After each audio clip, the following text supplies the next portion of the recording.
کتنے لوگ ہیں آپ باپ ہوں گے 4 بچوں کے 5 بچوں کے 6. غور کریں زمین و جائیداد کا بٹوارا، غور کریں. کیا آپ نے وصیت کی؟ آپ کے 2 بیٹے ہیں 2 بیٹیاں ہیں، آپ کے مرنے کے بعد بیٹوں نے وراثت لے لی، کیا آپ کی بیٹیوں کو بھی حق ملا؟ مسئلہ یاد رکھیے گا، باپ کی زندگی میں اولاد کا کوئی حق نہیں ہے.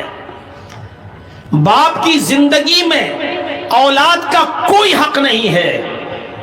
اگر وہ اپنی زندگی میں بٹوارا کرتا ہے کوئی باپ، تو جتنا بیٹے کو دے گا اتنا ہی بیٹی کو بھی دے گا، جتنا بیٹے کو دے گا اتنا بیٹی کو بھی دے گا. ہاں اگر باپ نے زندگی میں بٹوارا نہیں کیا تو باپ کی وراثت باپ کے انتقال کے بعد جب تقسیم ہوگی تو جتنا بیٹے کو ملے گا اس سے آدھا بیٹی کا بھی حق بنے گا. لیکن وراثت مرنے کے بعد تقسیم ہوگی تب. لیکن آپ نے وصیت کی کہ میرے انتقال کے بعد میرے بیٹوں کا جتنا بنے بیٹوں کو دینا، میری بیٹی کا جتنا بنے ان بیٹیوں کو دینا. کیا آپ نے وصیت کی؟ اگر زمین و جائیداد کے بٹوارے میں امانت داری نہیں ہوئی، بیٹوں کے ساتھ بیٹیوں کو حق نہیں ملا، بہنوں کو حق نہیں دیا آپ نے، آپ کے مرنے کے بعد آپ کی بیوی کو حق نہیں ملا، تو یاد رکھیے قیامت کے دن عرش کا سایہ نصیب نہیں ہوگا.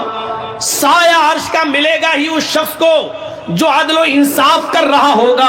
ایک ذمہ دار شخص کے لیے ضروری ہے کہ وہ ذمہ داری کے ساتھ نبھائے اور عدل و انصاف کرنے کی وصیت کر جائے اپنی زندگی میں کہ میرے بچوں سنو، ایک عالم کو بلا لینا میرے انتقال کے بعد اور وہ زمین و جائیداد کا بالکل صحیح صحیح بٹوارا کر دے. بیٹوں کا جتنا بنتا بیٹوں کو دے دے، بیوی کا جتنا بنتا وہ بیوی کو دے دے، بہنوں کا بیٹیوں کا جتنا بنتا وہ بیٹیوں کو دے دے. میرے مرنے کے بعد میری بہن کا جتنا بنتا وہ بہن کا حق دیا جائے. اگر آپ نے یہ عدل سے کام نہیں لیا تو یاد رکھیے گا سبعۃ یظلھم اللہ فی ظلہ یوم لا ظل الا ظلہ الامام العادل. قیامت کے دن جو 7 قسم کے لوگ اللہ کے عرش کے سائے میں ہوں گے ان میں ہم نہیں ہوں گے، کیونکہ ہم نے اپنی اولاد کے ساتھ عدل و انصاف کا معاملہ نہیں نبھایا. اگر آپ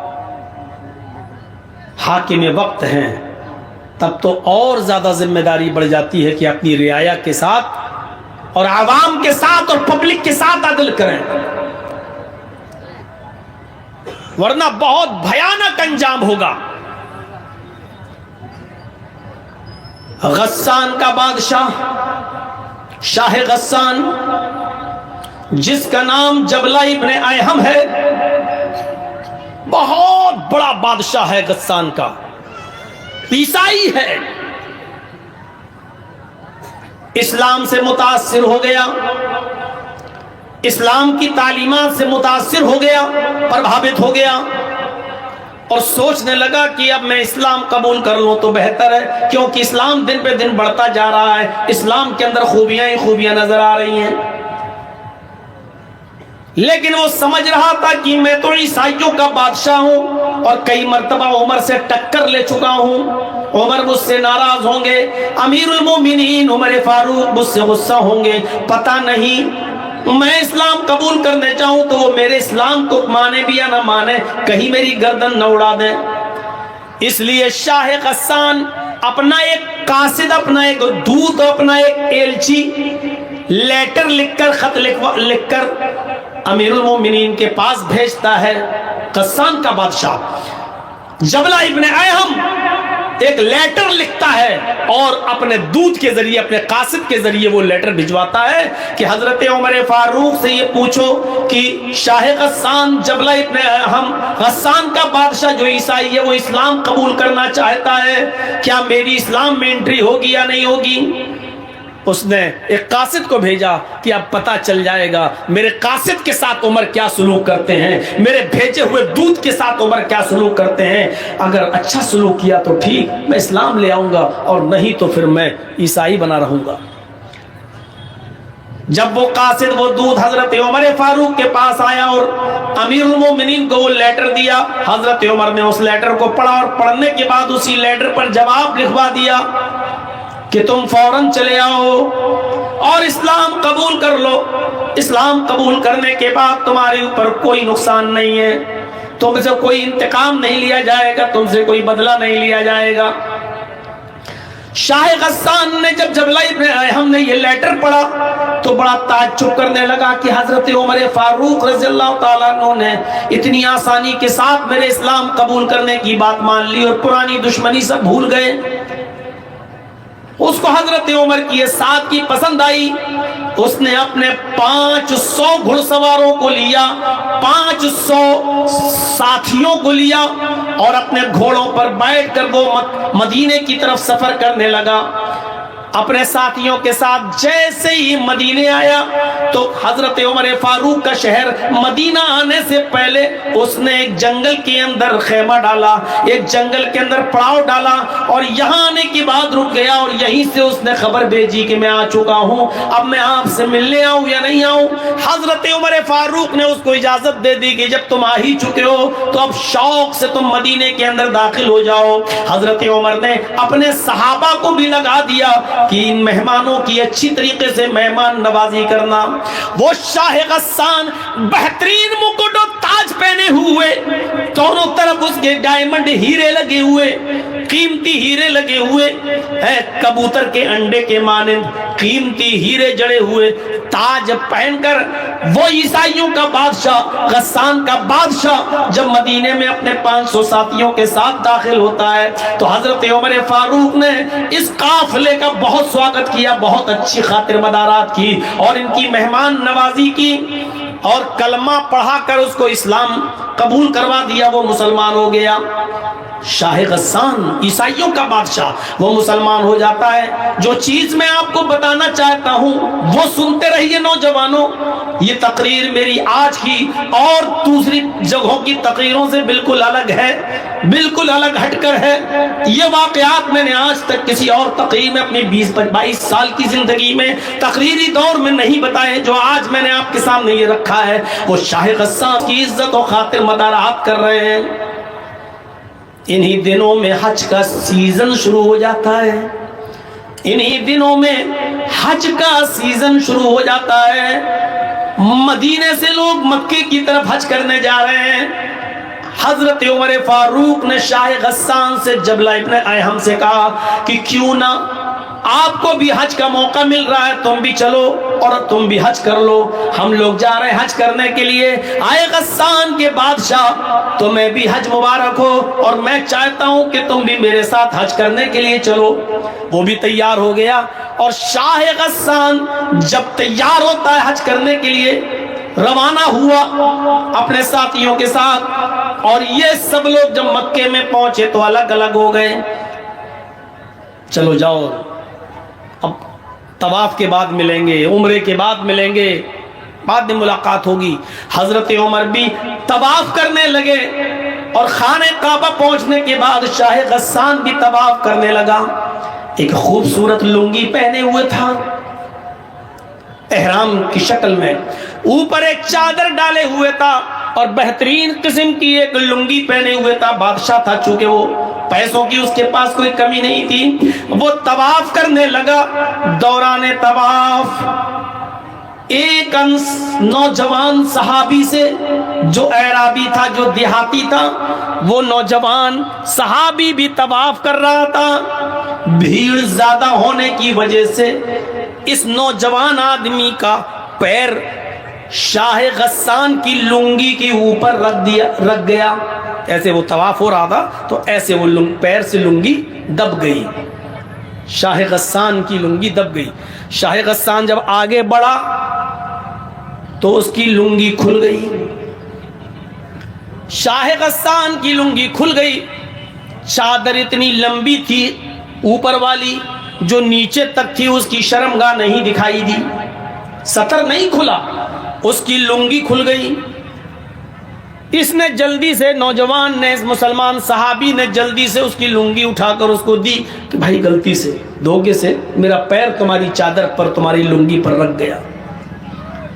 شاہ غسان نے دیکھا ایک غریب آدمی جس کے احرام میں پیبند لگے ہوئے ہیں، جس کے کپڑے میں جوڑ لگے ہوئے ہیں، اس کمینے نے، اس کمبخت نے میری لنگی کو اپنے پیر سے دبا دیا۔ شاہ غسان پیچھے مڑا اور اس نے ایک زوردار تھپڑ اس مسلمان نوجوان کو، اس صحابی کو مار دیا۔ دیکھو اس لڑکے کو روکو تو لال لائٹ مار رہا ہے۔ یہی ماں باپ نے سکھایا ہے۔ اتنے اتنے سے بچے ہیں، ان کو یہ بھی نہیں معلوم لائٹ کہاں ماری جاتی ہے۔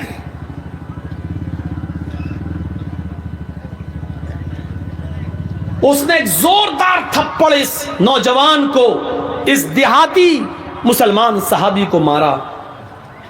تھپڑ اتنی زور کا لگا کہ اس نوجوان دیہاتی صحابی کی آنکھ پھوٹ گئی، اس کی ایک آنکھ باہر آ گئی۔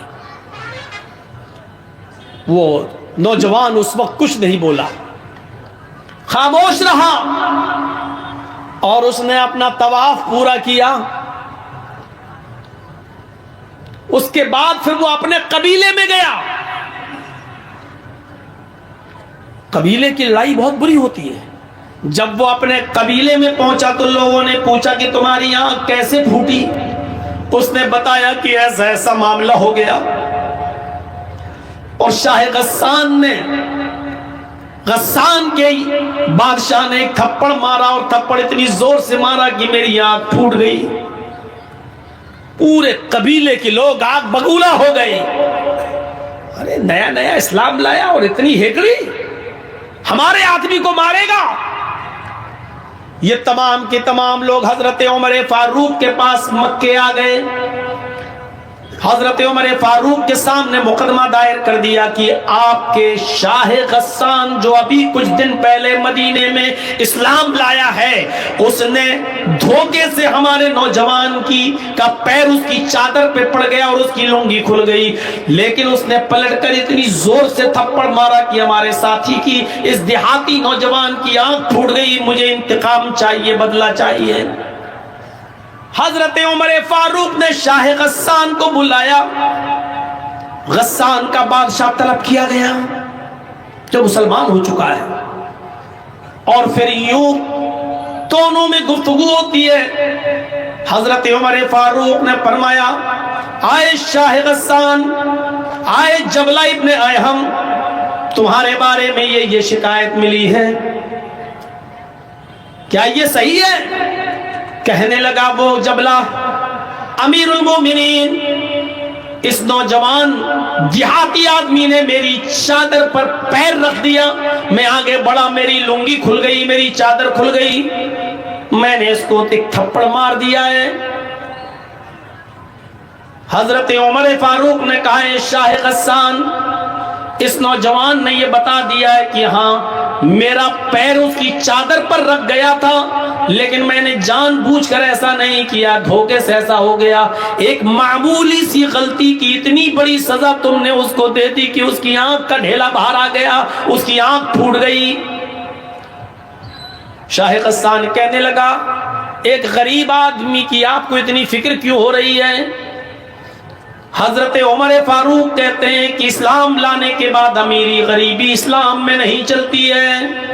آئے شاہ غسان، اسلام جتنا امیروں کے لیے اتنا ہی غریبوں کے لیے ہے، اور مجھے اس کو انصاف دلانا ہے، اس کو نیائے ملنا چاہیے۔ شاہ غسان نے کہا ٹھیک ہے، تو پھر بتائیے کہ مجھے کیا کرنا ہوگا، بتائیے میں کیا کروں، انصاف کا تقاضا کیا ہے، کیا کروں؟ حضرت عمر فاروق نے کہا، شاہ غسان، اس نوجوان سے، اس دیہاتی سے، اس صحابی سے، اس بیچارے غریب آدمی سے معافی مانگ لو۔ اگر معافی دیتا ہے تو ٹھیک، ورنہ اس کو کچھ لے دے کر اس کو راضی کر لو۔ اگر معاف کرتا ہے تو ٹھیک، اور معاف نہیں کرتا ہے تو اس کو کچھ لے دے کر راضی کرو۔ شاہ غسان کہنے لگا، ایک معمولی آدمی سے، میں غسان کا بادشاہ ہوں اور میں نے بادشاہت کی ہے، امیر المومنین میں بادشاہ ہوں، میرا باپ بھی بادشاہ رہ چکا ہے، میرا دادا بھی غسان کا بادشاہ رہ چکا ہے، میں خاندانی بادشاہت سے چلا آ رہا ہوں، اور میں بادشاہ ہونے کے بعد ایک معمولی آدمی سے، ایک غریب آدمی سے معافی مانگوں گا؟ یہ بالکل نہیں ہو سکتا ہے، میں کسی بھی قیمت پر معافی مانگنے کے لیے تیار نہیں ہوں، میں ایک معمولی آدمی سے معافی مانگوں گا؟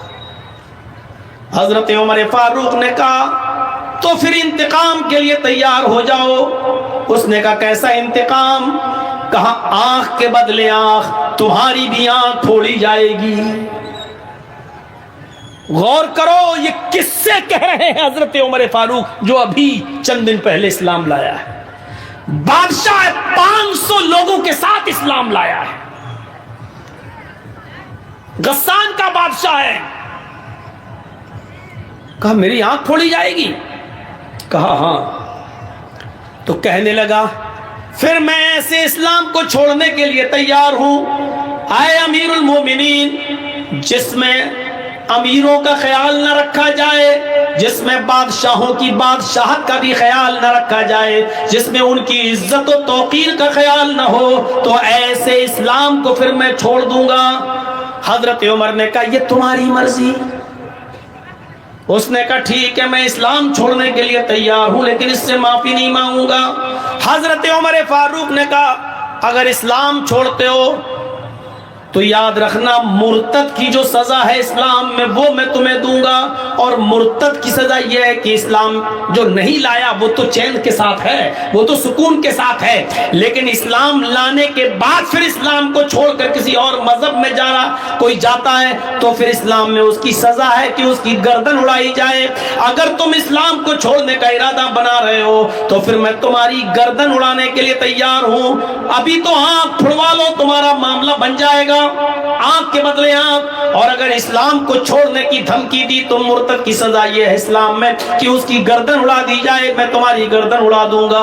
وہ چاروں طرف سے پھنس گیا شاہ غسان، معافی مانگ رہا ہے تو چھوٹا ہو رہا ہے، آنکھ پھڑوا نہیں سکتا، مرتد ہو جائے تو قتل۔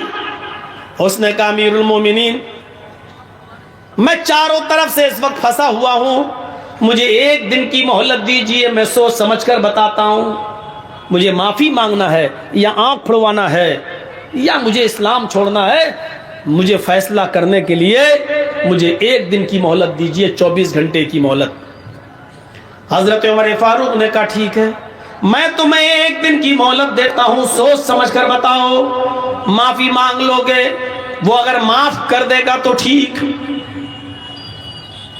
اور مجھے امید ہے کہ انشاءاللہ وہ معاف کر دے گا، لیکن یہ اس کا معاملہ ہے، وہ کرے یا نہ کرے، لے دے کے معاملہ بنا لو، جتنے میں وہ تیار ہو جائے، اس پہ بھی نہیں بنتا ہے تو پھر آنکھ پھڑواؤ، کوئی ایک فیصلہ، جاؤ میں تمہیں ایک دن کی مہلت دیتا ہوں۔ وہ اپنے بستی میں گیا جہاں رکا ہوا تھا 500 آدمیوں کے ساتھ، اور ان لوگوں سے کہتا ہے کہ ایسا ایسا معاملہ ہے، اس اسلام میں ہماری کوئی عزت نہیں ہے، توقیر نہیں ہے، ہم کو غریبوں کے ساتھ لا کے بٹھا دیا گیا اور کہا کہ اس کو بدلہ دو، لہذا رات کی تنہائی ہونے دو، جب ساری دنیا بے ہوشی میں سو رہی ہوگی اس وقت ہم 500 آدمی یہاں سے فرار ہو جائیں گے۔ لہذا جیسی رات کی تاریکی ہوئی، رات کا اندھیرا آیا اور سب لوگ خواب غفلت میں بے ہوش ہو کے جب سونے لگے تو شاہ غسان جب لائق نے آئے ہم اپنے 500 ساتھیوں کے ساتھ رات کے اندھیرے کا فائدہ اٹھا کر بھاگ گیا، اور وہ غسان پہنچ گیا۔ میرے پیارے ساتھیوں، حضرت عمر فاروق نے اس کی کوئی پرواہ نہیں کی، 500 لوگ چلے گئے چاہیں، لیکن انصاف کا مرڈر نہیں ہونا چاہیے، عدل باقی رہنا چاہیے۔ اسلام کی تعلیم یہی ہے کہ انصاف قائم رہے، ایک غریب آدمی کو، ایک غریب نوجوان کو بھی انصاف ملنا چاہیے۔ حضرت عمر فاروق نے کہا نوجوان وہ گیا 500 آدمیوں کو بھی لے گیا، کوئی پرواہ نہیں، اللہ کا شکر ہے کہ میں نے عدل کو بچایا، میں نے نیائے کو بچایا، میں نے انصاف کو بچایا۔ میرے بھائیوں، ایسا عدل کرنے والا امیر المومنین حضرت عمر فاروق جیسا شخص قیامت کے دن عرش کے سائے میں ہوگا۔